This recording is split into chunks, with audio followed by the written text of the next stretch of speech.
Today's rhythm exercise is focused on the simple time signature 3-2. This is part 7 of 12.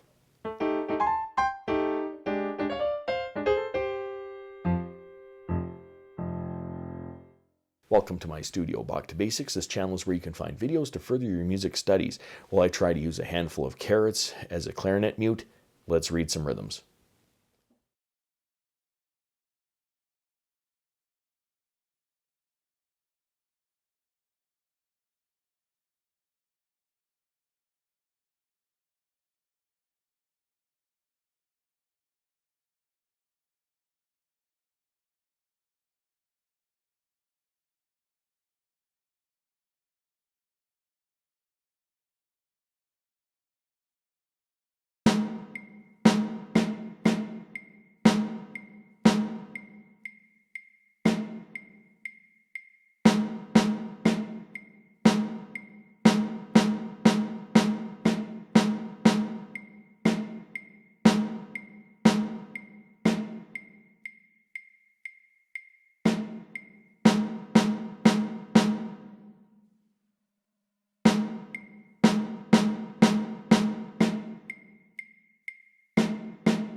If you found this video helpful, click like or subscribe, or visit my Patreon page linked in the description below for early access to videos like these and, well, whatever else I'm doing over there.